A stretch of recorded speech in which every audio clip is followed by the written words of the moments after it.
এই প্রথমবার আমরা দেখলাম নির্বাচনের সময় প্রধানমন্ত্রী, অর্থমন্ত্রী এবং স্বরাষ্ট্রমন্ত্রী স্টক মার্কেট নিয়ে টিপ্পনী করলেন। প্রধানমন্ত্রী ৩-৪ বার দেশের উদ্দেশ্যে বলেন তরতর করে চড়বে শেয়ার বাজার। স্বরাষ্ট্রমন্ত্রী বলেন 4 শেয়ার বাজার আকাশ ছোঁবে, কিনে রাখা উচিত আগে থেকে। অর্থমন্ত্রীও সেই কথাই বলেন। ফল ঘোষণার আগে শেয়ার বাজারে কারসাজি করেছেন মোদি সাহেব।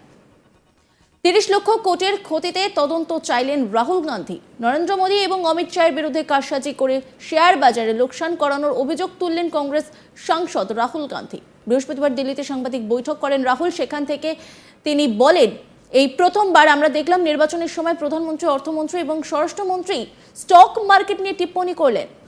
প্রধানমন্ত্রী ৩-৪ বার দেশের উদ্দেশ্যে বলেন তরতর করে চড়বে শেয়ার বাজার।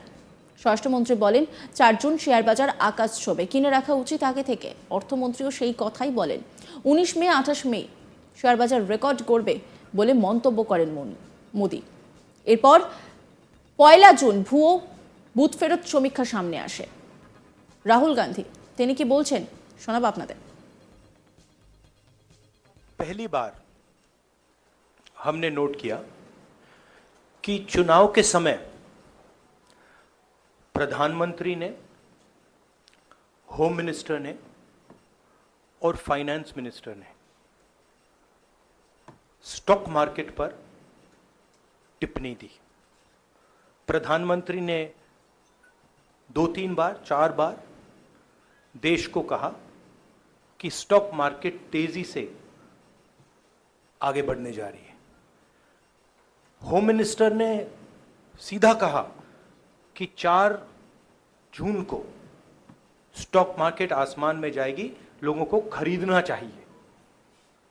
और यही मैसेज फाइनेंस मिनिस्टर ने दिया। तो ये क्रोनोलॉजी है। अमित शाह कहते हैं बाय शेयर्स बिफोर 4 जून।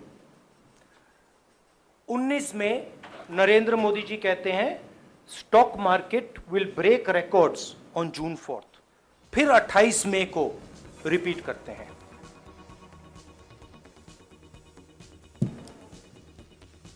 রাহুলের দাবি বিজেপির অভ্যন্তরীণ সমীক্ষায় দল 220 আসন পাচ্ছে, অর্থাৎ 400 পার যে হবে না তা জানতেন বিজেপি নেতারা।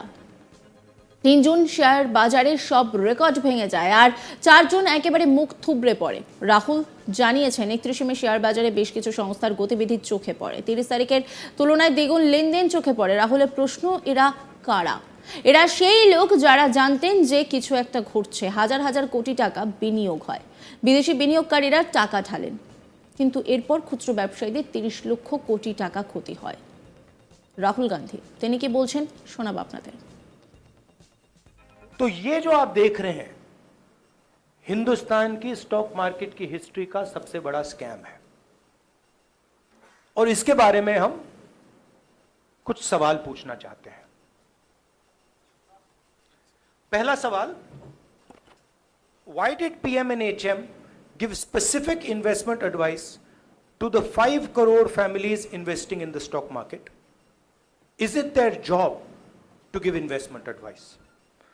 Second, why both interviews were given to the same media house owned by the same business group, which is also under SEBI investigation for manipulating stock market?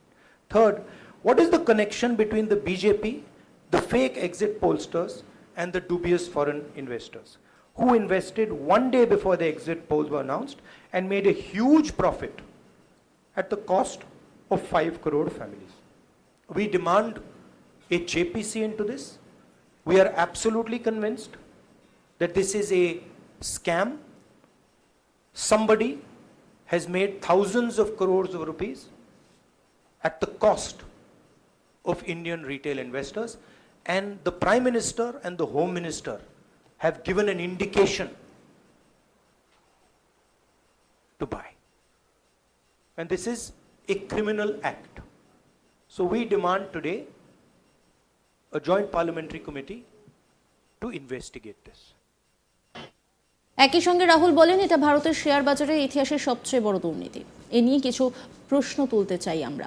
কেন প্রধানমন্ত্রী এবং স্বরাষ্ট্রমন্ত্রী 5 কোটি বিনিয়োগকারী পরিবারকে শেয়ার বাজারে বিনিয়োগ নিয়ে নির্দিষ্ট নির্দেশ দিলেন? শেয়ার বাজারে বিনিয়োগের নির্দেশ দেওয়াই কি কাজ ওদের? শেয়ার বাজারে কারচুপির অভিযোগ নিয়ে যে সংস্থার বিরুদ্ধে এসিবিআই তদন্ত করছে সেই সংস্থার চ্যানেলেই ওই ইন্টারভিউ দিলেন। বিজেপির সন্দেহভাজন বুথ ফেরত সমীক্ষাকারী সংস্থা এবং বিদেশি বিনিয়োগকারীদের মধ্যে কি সংযোগ? একদিন আগে বিনিয়োগ করে এত টাকা বিনিয়োগ তুললেন কারা? কাদের জন্য 5 কোটি মানুষের এত টাকা ক্ষতি হলো? আমরা যৌথ সংসদীয় তদন্ত চাই, কারণ এটা একটা বড় দুর্নীতি। কোটি কোটি খুচরো বিনিয়োগকারীদের বলি করে হাজার হাজার কোটি টাকা লাভ করেছে কেউ। প্রধানমন্ত্রী এবং স্বরাষ্ট্রমন্ত্রী শেয়ার কেনার ইঙ্গিত দিয়েছিলেন। এটা অপরাধ। যৌথ সংসদীয় কমিটিকে বিষয়টি তদন্ত করে দেখতে হবে। রাহুল গান্ধী কি বলছেন শোনাবো আপনাদের। पहली बार हमने नोट किया कि चुनाव के समय प्रधानमंत्री ने, होम मिनिस्टर ने और फाइनेंस मिनिस्टर ने स्टॉक मार्केट पर टिप्पणी दी। प्रधानमंत्री ने 2-3 बार 4 बार देश को कहा कि स्टॉक मार्केट तेजी से आगे बढ़ने जा रही है। होम मिनिस्टर ने सीधा कहा कि 4 जून को स्टॉक मार्केट आसमान में जाएगी, लोगों को खरीदना चाहिए। और यही मैसेज फाइनेंस मिनिस्टर ने दिया। तो ये क्रोनोलॉजी है। अमित शाह कहते हैं बाय शेयर्स बिफोर 4th जून। 19 में नरेंद्र मोदी जी कहते हैं stock market will break records on June 4th। फिर 28 मई को रिपीट करते हैं। तो ये जो आप देख रहे हैं हिंदुस्तान की स्टॉक मार्केट की हिस्ट्री का सबसे बड़ा स्कैम है। और इसके बारे में हम कुछ सवाल पूछना चाहते हैं। पहला सवाल, why did PM and HM give specific investment advice to the 5 crore families investing in the stock market? Is it their job to give investment advice? Second, why both interviews were given to the same media house owned by the same business group, which is also under SEBI investigation for manipulating stock market? Third, what is the connection between the BJP, the fake exit pollsters, and the dubious foreign investors who invested 1 day before the exit polls were announced and made a huge profit at the cost of 5 crore families? We demand a JPC into this. We are absolutely convinced that this is a scam. Somebody has নজর রাখুন আজ তাক বাংলার YouTube স্ট্রিমিংয়ে।